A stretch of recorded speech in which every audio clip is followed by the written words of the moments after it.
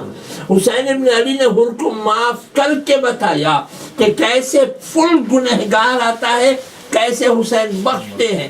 ایک لمحہ جہنم میں ہوتا ہے، دوسرے لمحہ السلام علیک یا حر ابن یزید الریاحی ہوتا ہے، اور پھر اتنا ہی نہیں بلکہ بی ابی انت و امی ہو جاتا ہے، میرے ماں باپ بھی تم پر فدا ہو جائیں۔ اب جتنے بھی لوگ آئیں گے حر کی زری کے لیے، حر کی زیارت پڑھیں گے تو کیا کہیں گے؟ بی ابی انت و امی، آپ پر میرے ماں باپ فدا ہو جائیں، میرے ماں باپ قربان ہو جائیں۔ آپ سوچئے ایک لمحہ، صرف ایک توبہ، اس سے بڑا گنہگار کوئی تھا حر سے؟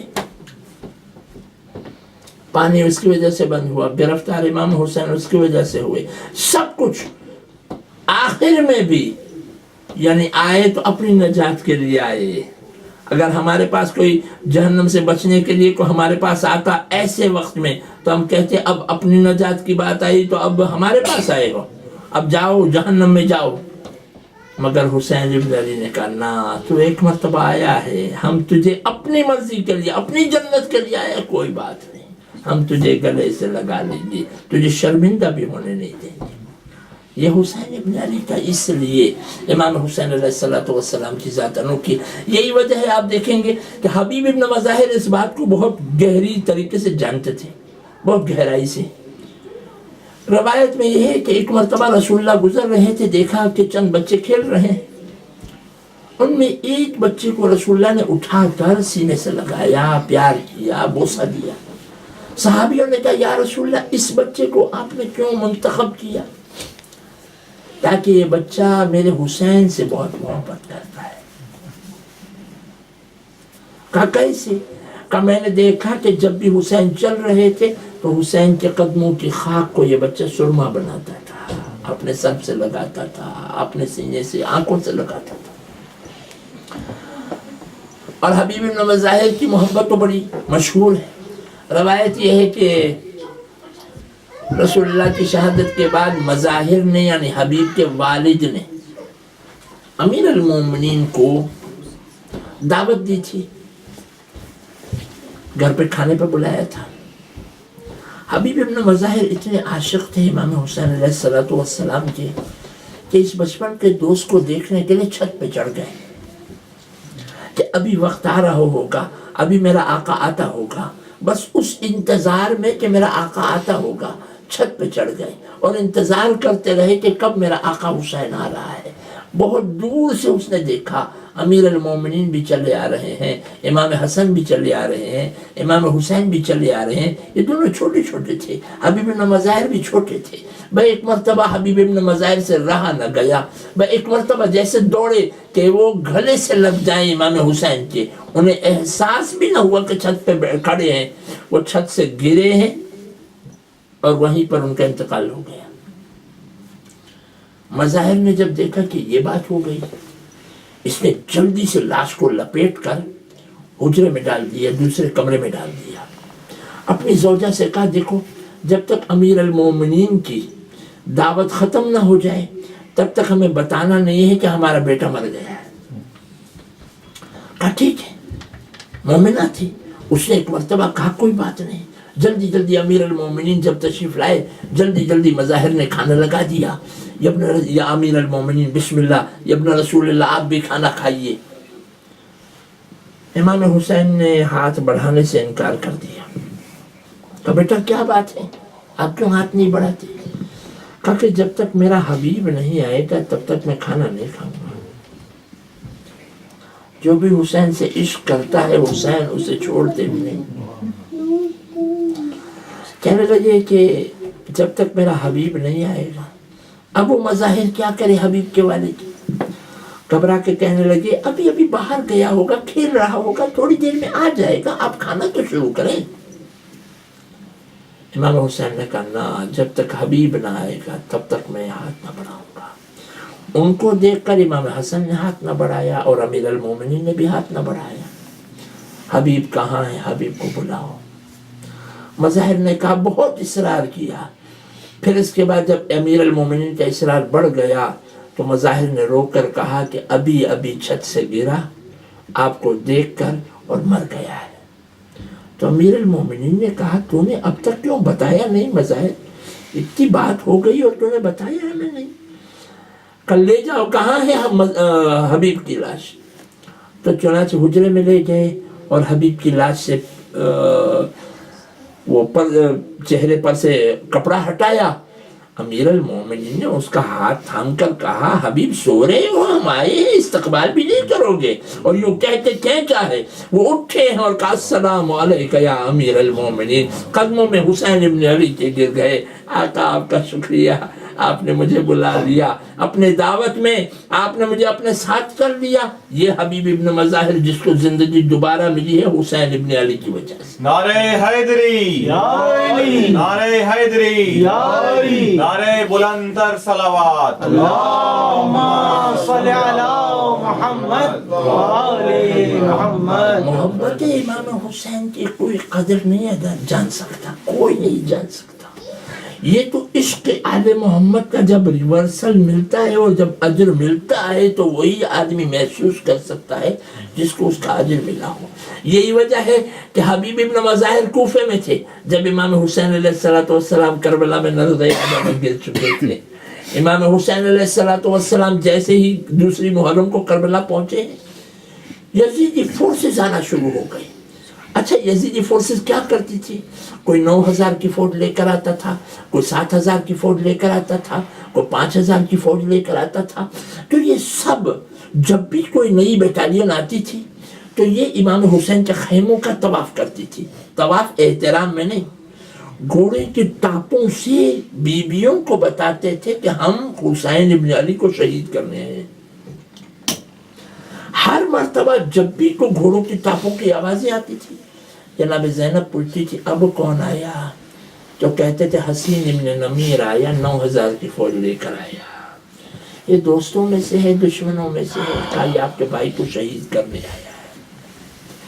کہا اب کون آیا؟ کہا یہ 7000 کی فوج لے کر فلاں آدمی آیا۔ اس طریقے سے ایک ایک کر کے اتنی ہزار کی فوج، اتنی ہزار کی فوج۔ ایک مرتبہ جناب زینب نے اپنے بھائی حسین کو بلایا، بلا کر کہا بھیا کیا آپ کا کوئی نہیں ہے جس کو ہم بلا سکیں؟ کہا میرا ہے۔ کہا کون ہے؟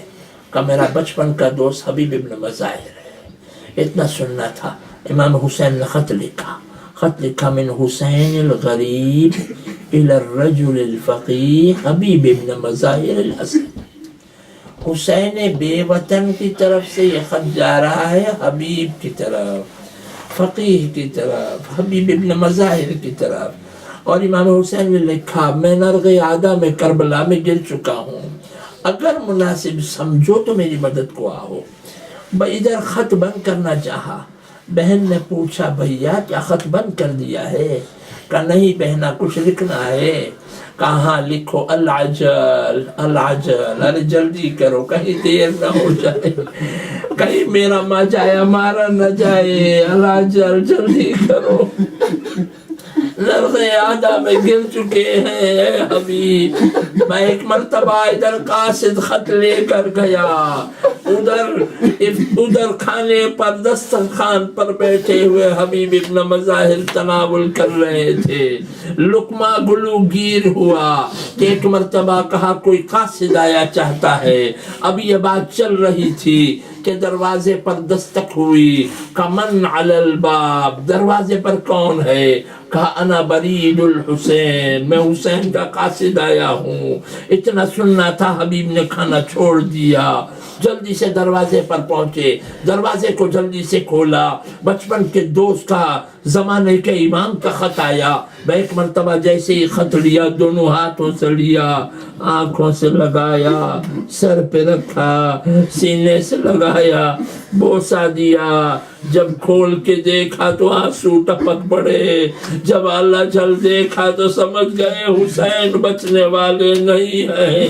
میں ایک مرتبہ اپنے آنسوؤں کو پوچھ کر اس خط کو جیب میں رکھا، آ کر اپنے زوجہ کے ساتھ کھانے پر بیٹھ گئے۔ زوجہ نے پوچھا کون تھا، کس کا خط آیا ہے؟ کہا یہ امام حسین کا خط آیا ہے۔ کہ امام حسین نے کیا لکھا ہے، کہ امام حسین نے مدد کے لیے بلایا ہے، کہ پھر تو نے کیا سوچا ہے حبیب کیا کرے گا؟ کہا کہ وہ دونوں شہزادوں کی، یہ امام حسین بھی نبی کے نواسے ہیں اور یہ بنو امیہ ہیں، ان کی جنگ ہے، ان میں پڑھنا نہیں چاہتا ہوں۔ ایک مرتبہ اس مومنہ کو غصہ آیا، اٹھی اپنی ردا کو سر سے اتارا، کہنے لگی اے حبیب یہ ردا تو اپنے سر پہ رکھ لے، میں حسین کی مدد کو جاؤں گی، فرزند فاطمہ تجھے مدد کو بلا رہا ہے اور تو جانے کا انکار کر رہا ہے۔ ایک مرتبہ حبیب مسکرائے، کہنے لگے مومنہ میں تیرا امتحان لے رہا تھا، اے مومنہ اگر میں جاؤں گا تو بیوہ ہو جائے گی۔ کہا میں بیوہ ہو جاؤں کیا حسین کی مدد نہ کرے گا؟ جا حبیب جا، حسین کی مدد کے لیے جا۔ چنانچہ حبیب نے اپنے غلام کو بلایا اور غلام سے کہا جاؤ کوفے کے باہر میرا انتظار کرو، کوفے کے پورا شوق ماحول ہے، اس میں سے آہستہ آہستہ چھپ چھپ کے تم جو ہے کوفے کے باہر پہنچ جاؤ اور میں آہستہ آہستہ پہنچ جاؤں گا تاکہ میں امام حسین کی نصرت کے لیے جا سکوں۔ میں ایک مرتبہ حبیب کے آنے میں دیر ہو گئی، تو جیسے ہی حبیب گھوڑے کے پاس پہنچ رہے تھے دیکھا کہ غلام اسب وفادار کے کان میں کہہ رہا ہے اسب وفادار گھبرا نہیں، اگر تیرا آقا نہیں آیا تو میں سوار ہو کے حسین کی مدد پہ جاؤں گا۔ وہ حبیب کا دل بھر آیا، کربلا کا رخ کر کے کہنے لگا اے غریب حسین ایسے مظلوم ہو کہ غلام بھی آپ کی مدد کو ترس رہے ہیں۔ میں ایک مرتبہ غلام سے کہا غلام تو آزاد ہے، اب تو جا سکتا ہے اپنے گھر، میں حسین کی مدد کو چلا۔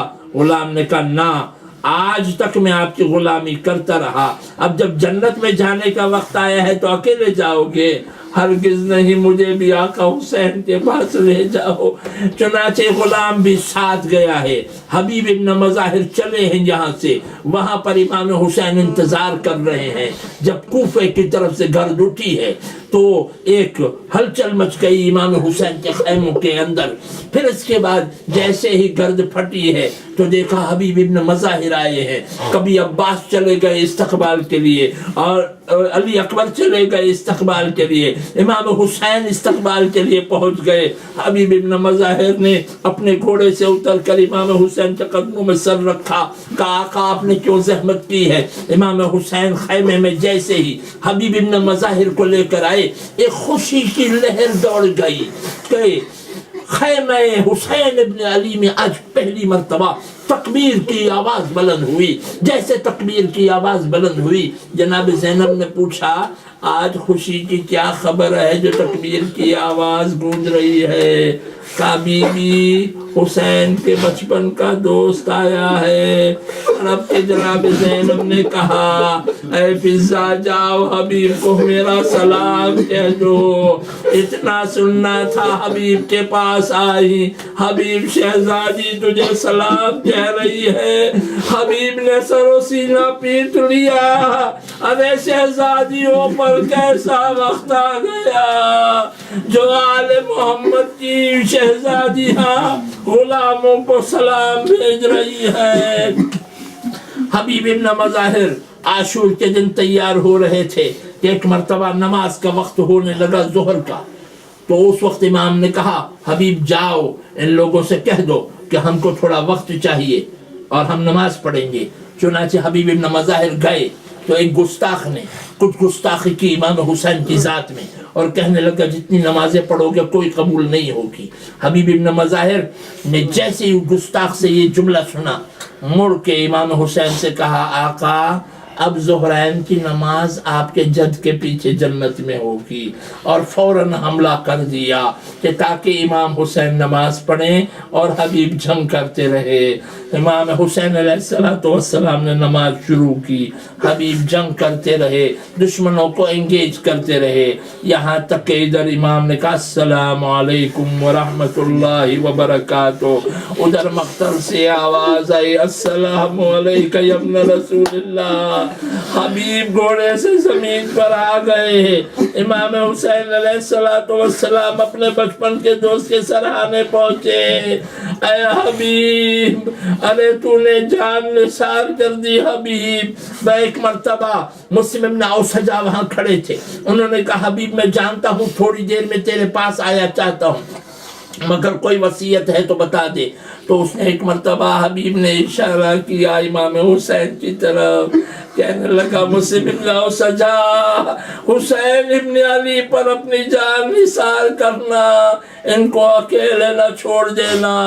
اس حبیب ابن مظاہر کی اتنی عظمت تھی کہ امام سجاد علیہ السلام نے جب حبیب کو دفن کرنا چاہا تو سب شہداء کو ایک جگہ پہ گنج شہیدہ میں دفن کیا، مگر حبیب ابن مظاہر کی قبر کو ایسے رکھا کہ جیسے دروازے پر کوئی سپاہی کھڑا ہو. آج بھی حسین کی زیارت پہ جائیے تو پہلے حبیب کی قبر آتی ہے. اے حبیب کیا اجازت دیتے ہو ہم حسین کی زیارت پہ جائیں؟ جب حبیب کی زیارت ہو جاتی ہے تو حسین کی زیارت پہ پہنچتے ہیں. ماتم حسین. یا حسین، یا حسین، یا حسین.